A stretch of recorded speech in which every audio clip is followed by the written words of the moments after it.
നമസ്കാരം. മലയാളി വാർത്തയിലേക്ക് സ്വാഗതം. കേരളത്തിൽ സജീവമായി വേനൽ മഴ ലഭിക്കുകയാണ്. ഇന്ന് വൈകുന്നേരത്തോടുകൂടി മിക്ക ജില്ലകളിലും മഴ പെയ്തിരുന്നു, ചെറിയ തോതിലെങ്കിലും. സംസ്ഥാനത്ത് അങ്ങനെ ഇനിയും കൂടുതൽ വേനൽ മഴ ലഭിക്കുമെന്നാണ് കേന്ദ്ര കാലാവസ്ഥാ വകുപ്പിന്റെ മുന്നറിയിപ്പ്. ഇന്ന്, അതായത് മാർച്ച് 16-ാം തീയതി, കൂടുതൽ പ്രദേശങ്ങളിലേക്ക് ഇടി, മിന്നൽ, മഴ സാധ്യതയൊക്കെ ഉണ്ടെന്നാണ് കേന്ദ്ര കാലാവസ്ഥാ വകുപ്പിന്റെ അറിയിപ്പ്. തുടക്കത്തിൽ മധ്യതെക്കൻ ജില്ലകളിലും വൈകുന്നേരം അല്ലെങ്കിൽ രാത്രിയോടുകൂടി വടക്കൻ ജില്ലകളിലുമൊക്കെ മഴ പെയ്തിറങ്ങും.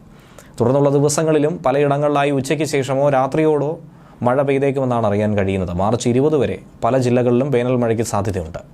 അതേസമയം സംസ്ഥാനത്ത് ഉയർന്ന താപനില മുന്നറിയിപ്പും ഈ ഘട്ടത്തിൽ നൽകുന്നുണ്ട്. കൊല്ലം, തൃശൂർ, പാലക്കാട്, മലപ്പുറം, കോഴിക്കോട്, കണ്ണൂർ, കാസർഗോഡ് ജില്ലകളിലാണ് യെല്ലോ അലർട്ട് പറഞ്ഞിരിക്കുന്നത്. പാലക്കാട് ജില്ലയിൽ 38 ഡിഗ്രി സെൽഷ്യസ് വരെയും, തൃശൂർ, കോഴിക്കോട്, കണ്ണൂർ ജില്ലകളിൽ 37 ഡിഗ്രി സെൽഷ്യസ് വരെയും, കൊല്ലം, മലപ്പുറം, കാസർഗോഡ് ജില്ലകളിൽ 36 ഡിഗ്രി സെൽഷ്യസ് വരെയുമാണ് താപനില ഉയരാൻ സാധ്യതയായി കേന്ദ്ര കാലാവസ്ഥാ വകുപ്പ് പറയുന്നത്. സാധാരണ ലഭിക്കുന്നതിനേക്കാൾ 2 മുതൽ 3 ഡിഗ്രി സെൽഷ്യസ് വരെ താപനില വർദ്ധിക്കുമെന്നാണ് പറയുന്നത്. എന്നാൽ ഇതിനിടയിൽ ഒരു സങ്കടകരമായൊരു വാർത്ത കൂടി ലഭിക്കുന്നുണ്ട്. പാടത്ത് ക്രിക്കറ്റ് കളിക്കുന്നതിനിടയിൽ ഇടിമിന്നലേറ്റ് ഒരു യുവാവിന് ദാരുണാന്ത്യം സംഭവിച്ച ഒരു വാർത്തയാണ്. എടത്തുവ സ്വദേശിയായ അഖിൽ പി ശ്രീനിവാസൻ എന്ന 29-കാരനാണ് മരണപ്പെട്ടത്. ഇടിമിന്നലേറ്റതിന് പിന്നാലെ അഖിലിൻ്റെ കൈവശമുണ്ടായിരുന്ന സ്മാർട്ട് ഫോൺ പൊട്ടിത്തെറിച്ചതാണ് മരണത്തിന് കാരണമായത്.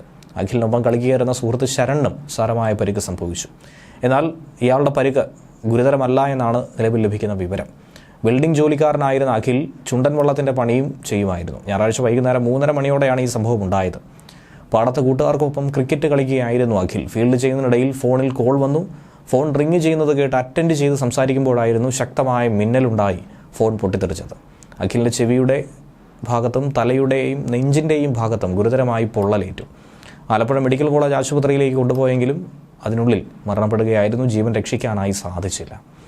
അതിൻ്റെ സംസ്ഥാനത്ത് താപനില ഉയരുന്ന ഒരു സാഹചര്യം കൂടിയുണ്ട്. 7 ജില്ലകളിൽ അതിൻ്റെ ഭാഗമായി യെല്ലോ അലർട്ടും പ്രഖ്യാപിച്ചിട്ടുണ്ട്. കൊല്ലം, തൃശൂർ, പാലക്കാട്, മലപ്പുറം, കോഴിക്കോട്, കണ്ണൂർ, കാസർഗോഡ് ജില്ലകളിലാണ് പ്രത്യേകമായി ജാഗ്രതാ നിർദ്ദേശം പുറപ്പെടുവിച്ചിരിക്കുന്നത്. ഏറെ ശ്രദ്ധിക്കണമെന്ന മുന്നറിയിപ്പാണ് ഇതിലൂടെ നൽകുന്നത്. ഉയർന്ന താപനിലയും ഈർപ്പമുള്ള വായുവും കാരണം ഈ ജില്ലകളിലും മലയോര മേഖലകളിലും ഒഴികെ ഇന്നും നാളെയും ചൂടും ഈർപ്പവുമുള്ള അന്തരീക്ഷ സ്ഥിതിക്കാണ് സാധ്യതയുള്ളത്. കാലാവസ്ഥാ വകുപ്പിൻ്റെ മുന്നറിയിപ്പ് അനുസരിച്ച് അടുത്ത 5 ദിവസത്തേക്ക് മഴ സാധ്യതാ പ്രവചനം കൂടി ഇതോടൊപ്പം പറയുന്നുണ്ട്. കേരള, കർണാടക, ലക്ഷദ്വീപ് തീരത്തുള്ളവർക്ക് ഇന്ന് മത്സ്യബന്ധനത്തിന് തടസ്സമില്ല. സംസ്ഥാനത്ത് ഉയർന്ന ചൂട് റിപ്പോർട്ട് ചെയ്യുന്ന സാഹചര്യത്തിൽ പൊതുജനങ്ങൾക്ക് വേണ്ടി സംസ്ഥാന ദുരന്ത നിവാരണ അതോറിറ്റി പുറപ്പെടുവിച്ചിട്ടുള്ള ചില ജാഗ്രതാ നിർദ്ദേശങ്ങൾ കൃത്യമായി തന്നെ പാലിക്കണം. ഉയർന്ന ചൂട്, സൂര്യാഘാതം, സൂര്യതപം, നിർജ്ജലീകരണം തുടങ്ങി നിരവധി ഗുരുതരമായ ആരോഗ്യ പ്രശ്നങ്ങൾക്ക് കാരണമാകും. അതുകൊണ്ട് തന്നെ കൃത്യമായ നിർദ്ദേശങ്ങൾ പൊതുജനങ്ങൾ പാലിക്കണം. പകൽ സമയം രാവിലെ 11 മണി മുതൽ 3 മണി വരെയുള്ള സമയത്ത് നേരിട്ട് ശരീരത്തിൽ കൂടുതൽ സമയം തുടർച്ചയായി സൂര്യപ്രകാശം ഏൽക്കുന്നത് ഒഴിവാക്കുക. പരമാവധി ശുദ്ധജലം കുടിക്കുക. ദാഹമില്ലെങ്കിൽ പോലും വെള്ളം കുടിക്കുന്നത് തുടരുക. നിർജ്ജലീകരണം ഉണ്ടാക്കുന്ന മദ്യം, കാപ്പി, ചായ, കാർബണേറ്റഡ് ശീതളപാനീയങ്ങൾ തുടങ്ങിയവ പകൽ സമയത്ത് ഒഴിവാക്കണം. അയഞ്ഞ ഇളം നിറത്തിലുള്ള കോട്ടൺ വസ്ത്രങ്ങൾ ധരിക്കുക. പുറത്തിറങ്ങുമ്പോൾ പാദരക്ഷകൾ ധരിക്കുക. കുടയോ തൊപ്പിയോ ഉപയോഗിക്കുന്നത് നല്ലതായിരിക്കും. പഴങ്ങളും പച്ചക്കറികളും ധാരാളമായി കഴിക്കുക. ORS ലായനി, സംഭാരം തുടങ്ങിയവയുടെ ഉപയോഗം പ്രോത്സാഹിപ്പിക്കുക. മാർക്കറ്റുകൾ, കെട്ടിടങ്ങൾ, മാലിന്യ ശേഖരണ നിക്ഷേപ കേന്ദ്രങ്ങൾ തുടങ്ങിയ ഇടങ്ങളിൽ തീപിടുത്തം വ്യാപിക്കാനുള്ള സാധ്യത വളരെ കൂടുതലാണ്. ഫയർ ഓഡിറ്റ് നടത്തേണ്ടതും കൃത്യമായ സുരക്ഷാ മുൻകരുതൽ നടപടികൾ സ്വീകരിക്കുകയും ചെയ്യേണ്ടതാണ്. ഇവയോട് ചേർന്ന് താമസിക്കുന്നവരും സ്ഥാപനങ്ങൾ നടത്തുന്നവരും പ്രത്യേകം ജാഗ്രത പാലിക്കുക. ചൂട് അധികരിക്കുന്ന സാഹചര്യത്തിൽ കാട്ടുതീ വ്യാപിക്കാനുള്ള സാധ്യതയുണ്ട്. വനമേഖലയോട് ചേർന്ന് താമസിക്കുന്നവരും വിനോദസഞ്ചാരികളും പ്രത്യേകം ജാഗ്രത പാലിക്കണം. കാട്ടുതീ ഉണ്ടാകാനുള്ള സാഹചര്യങ്ങൾ പരമാവധി ഒഴിവാക്കണം. വനംവകുപ്പ് നൽകുന്ന നിർദ്ദേശങ്ങൾ പാലിച്ചാൽ മാത്രം മതി. വിദ്യാഭ്യാസ സ്ഥാപനങ്ങളിൽ വിദ്യാർത്ഥികൾക്ക് ശുദ്ധമായ കുടിവെള്ളം ഉറപ്പാക്കണം. ക്ലാസ് മുറികളിൽ വായുസഞ്ചാരം ഉറപ്പാക്കുക. പരീക്ഷാകാലമായതുകൊണ്ട് തന്നെ പരീക്ഷാ ഹാളുകളിലും ജലലഭ്യത ഉറപ്പാക്കണം. വിദ്യാർത്ഥികളുടെ കാര്യത്തിൽ സ്കൂൾ അധികൃതരും രക്ഷാകർത്താക്കളും പ്രത്യേക ശ്രദ്ധ പുലർത്തണം. കുട്ടികൾക്ക് കൂടുതൽ വെയിലേൽക്കുന്ന അസംബ്ലികളും മറ്റ് പരിപാടികളുമൊക്കെ ഒഴിവാക്കുകയോ അതല്ലെങ്കിൽ സമയക്രമീകരണം നടത്തുകയോ ചെയ്യണം. കുട്ടികളെ വിനോദസഞ്ചാരത്തിന് കൊണ്ടുപോകുന്ന സ്കൂളുകൾ 11 മണി മുതൽ 3 മണി വരെ കുട്ടികൾക്ക് നേരിട്ട് ചൂടേൽക്കുന്നില്ല എന്നുള്ള കാര്യത്തിൽ ഉറപ്പുവരുത്തുക. അംഗനവാടി കുട്ടികൾക്ക് ചൂടേൽക്കാത്ത തരത്തിലുള്ള സംവിധാനം നടപ്പാക്കാൻ അതത് പഞ്ചായത്ത് അധികൃതരും അംഗനവാടി ജീവനക്കാരും പ്രത്യേകം ശ്രദ്ധിക്കണം. കിടപ്പ് രോഗികൾ, പ്രായമായവർ, ഗർഭിണികൾ, കുട്ടികൾ, ഭിന്നശേഷിക്കാർ, മറ്റ് രോഗങ്ങൾ മൂലമുള്ള അവശത അനുഭവിക്കുന്നവർ തുടങ്ങിയ വിഭാഗങ്ങൾ പകൽ 11 മണി മുതൽ 3 മണി വരെ നേരിട്ട് സൂര്യപ്രകാശം ഏൽക്കാതിരിക്കാൻ പ്രത്യേകം ശ്രദ്ധിക്കണം. ഇത്തരം വിഭാഗങ്ങൾക്ക് എളുപ്പത്തിൽ സൂര്യാഘാതം ഏൽക്കാനുള്ള സാധ്യതയുണ്ട്. അതുകൊണ്ട് അവരുടെ കാര്യത്തിൽ പ്രത്യേക ശ്രദ്ധയാണ് പുലർത്തേണ്ടത്. ഇരുചക്ര വാഹനങ്ങളിൽ ഓൺലൈൻ ഭക്ഷണ വിതരണം നടത്തുന്നവർ ഉച്ചസമയത്ത് സുരക്ഷിതരാണെന്ന് അതത് സ്ഥാപനങ്ങൾ ഉറപ്പുവരുത്തുക.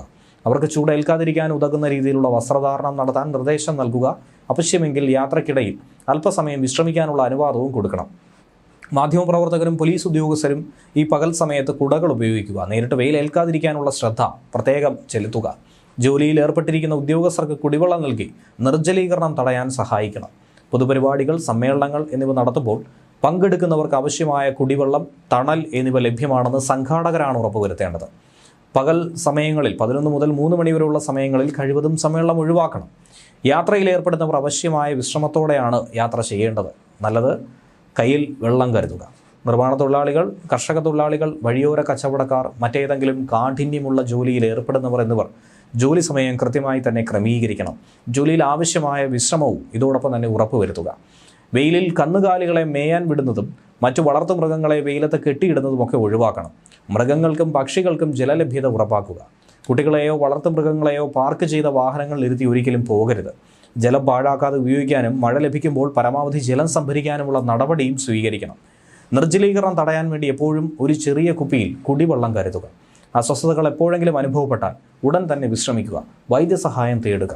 കാലാവസ്ഥാ വകുപ്പിൻ്റെയും ദുരന്ത നിവാരണ അതോറിറ്റിയുടെയും ഔദ്യോഗിക മുന്നറിയിപ്പുകൾ ശ്രദ്ധിച്ച് അനുസരിച്ച് മുന്നോട്ട് പോകണം. അതോടൊപ്പം തന്നെ 16-ാം തീയതിയും 17-ാം തീയതിയും ഇടിമിന്നലോടുകൂടിയ മഴ ഉണ്ടാകുമെന്നുള്ള സൂചന നേരത്തെ ലഭിച്ചതാണ്. വൈദ്യുത ചാലകങ്ങളുമായി ബന്ധിച്ചിട്ടുള്ള വീട്ടുപകരണങ്ങൾ സുരക്ഷിതമാണെന്നുള്ള മുന്നറിയിപ്പ് ഉണ്ടാക്കുക. ഇടിമിന്നൽ ദൃശ്യമാകണമെന്നില്ല എപ്പോഴും, അതുകൊണ്ട് കൂടുതൽ ശ്രദ്ധ പതിപ്പിക്കുക എന്നാണ് പറയുന്നത്. ഇടിമിന്നൽ അപകടകാരികളായതുകൊണ്ട് തന്നെ മനുഷ്യൻ്റെയും മൃഗങ്ങളുടെയും ജീവനും വൈദ്യുത ആശയവിനിമയ ശൃംഖലകൾക്കും വൈദ്യുത ചാലകങ്ങളുമായി ബന്ധിപ്പിച്ചിട്ടുള്ള വീട്ടുപകരണങ്ങൾക്കും വലിയ നാശനഷ്ടം സൃഷ്ടിക്കും. അതുകൊണ്ട് മുന്നറിയിപ്പുകൾ ഇടിമിന്നൽ പ്രകടമാകുന്ന സമയത്തെ കൈക്കൊള്ളുക. ഇടിമിന്നൽ എപ്പോഴും പ്രകടമാകണമെന്നില്ല. ഇടിമിന്നലിൻ്റെ ആദ്യ ലക്ഷണം കണ്ടു കഴിഞ്ഞാൽ ഉടൻ തന്നെ സുരക്ഷിതമായൊരു കെട്ടിടത്തിനുള്ളിലേക്ക് മാറണം. തുറസായ സ്ഥലങ്ങളിൽ തുടരുന്നത് ഇടിമിന്നൽ ഏൽക്കാനുള്ള സാധ്യതയായിരിക്കും വർദ്ധിപ്പിക്കുന്നത്. ശക്തമായ കാറ്റിനും ഇടിമിന്നലിനും സാധ്യതയുള്ള ഘട്ടത്തിൽ ജനലും വാതിലും അടച്ചിട്ട് വാതിലിനും ജനലിനും അടുത്ത് നിൽക്കാതിരിക്കുക. കെട്ടിടത്തിനകത്ത് തന്നെ ഇരിക്കുക. പരമാവധി ഭിത്തിയിലോ തറയിലോ സ്പർശിക്കാതിരിക്കാനും നോക്കുക. ഗൃഹോപകരണങ്ങളുടെ വൈദ്യുത ബന്ധം വിച്ഛേദിക്കുക. വൈദ്യുതോപകരണങ്ങളുമായിട്ടുള്ള സാമീപ്യം ഇടിമിന്നലുള്ള സമയത്ത് ഒഴിവാക്കണം. ഇടിമിന്നലുള്ള സമയത്ത് ടെലഫോൺ സംഭാഷണം ഒഴിവാക്കുക. മൊബൈൽ ഫോൺ ഉപയോഗിക്കുന്നതുകൊണ്ട് കുഴപ്പമില്ല. അന്തരീക്ഷം മേഘാവൃതമാണെങ്കിൽ തുറസായ സ്ഥലത്തും ടെറസിലും കുട്ടികൾ ഉൾപ്പെടെ കളിക്കുന്നത് ഒഴിവാക്കുക. ഇടിമിന്നലുള്ള സമയത്ത് വൃക്ഷങ്ങളുടെ ചുവട്ടിൽ നിൽക്കരുത്. വാഹനങ്ങളാകട്ടെ മരച്ചുവട്ടിൽ പാർക്ക് ചെയ്യുകയും അരുത്. ഇടിമിന്നലുള്ള സമയത്ത് വാഹനത്തിനകത്ത് തന്നെ തുടരുക. കൈകാലുകൾ പുറത്തിടാതിരിക്കുക. വാഹനത്തിനകത്ത് നിങ്ങൾ സുരക്ഷിതരായിരിക്കുമെന്നുള്ളത് ഓർക്കുക. സൈക്കിൾ, ബൈക്ക്, ട്രാക്ടർ തുടങ്ങിയ വാഹനങ്ങളിലുള്ള യാത്ര ഇടിമിന്നൽ സമയത്ത് ഒഴിവാക്കണം. ഇടിമിന്നൽ അവസാനിക്കുന്നതുവരെ സുരക്ഷിതമായ ഒരു കെട്ടിടത്തിൽ അഭയം തേടുക. മഴക്കാറ് കാണുമ്പോൾ തുണികൾ എടുക്കാനുള്ള ടെറസിലേക്കോ മുറ്റത്തേക്കോ ഉള്ള പോക്ക് അത് അപകടം ക്ഷണിച്ചു വരുത്തും. കാറ്റിൽ മറിഞ്ഞു വീഴാൻ സാധ്യതയുള്ള ബസ്സുകളൊക്കെ കെട്ടിവെക്കുക. ഇടിമിന്നലുള്ള സമയത്ത് കുളിക്കുന്നത് ഒഴിവാക്കുക. ടാപ്പുകളിൽ നിന്നും വെള്ളം ശേഖരിക്കുന്നതും ഒഴിവാക്കുക. പൈപ്പുകളിലൂടെ മിന്നൽ മൂലമുള്ള വൈദ്യുതി സഞ്ചാരം ഉണ്ടാകും. ഇടിമിന്നൽ ഉണ്ടാകുമ്പോൾ ജലാശയത്തിൽ മീൻ പിടിക്കാനോ കുളിക്കാനോ ഇറങ്ങാൻ പാടില്ല. കാർമേഘങ്ങൾ കണ്ടു തുടങ്ങിയാൽ തന്നെ മത്സ്യബന്ധനം, ബോട്ടിംഗ് തുടങ്ങിയ കാര്യങ്ങളൊക്കെ തന്നെ അവസാനിപ്പിച്ച് ഉടനെ അടുത്തുള്ള കരയിലേക്ക് എത്താൻ ശ്രമിക്കണം. ഇടിമിന്നലുള്ള സമയത്ത് ബോട്ടിൻ്റെ ഡെക്കിൽ പോലും നിൽക്കരുത്. ചൂണ്ടയിടുന്നതും വലയെറിയുന്നതുമൊക്കെ നിർത്തിവെക്കുക. പട്ടം പറത്തുന്നത് പ്രധാനമായും ഒഴിവാക്കുക എന്നിങ്ങനെയുള്ള നിർദ്ദേശങ്ങളാണ് നൽകിയിരിക്കുന്നത്. ഒരു കാരണവശാലും പൊതുജനങ്ങൾ ഈ നിർദ്ദേശങ്ങൾ പാലിക്കുന്നതിൽ നിന്നും ഒരു തരത്തിലും വിട്ടുനിൽക്കരുത്. ന്യൂസ് ഡെസ്ക് മലയാളി വാർത്ത.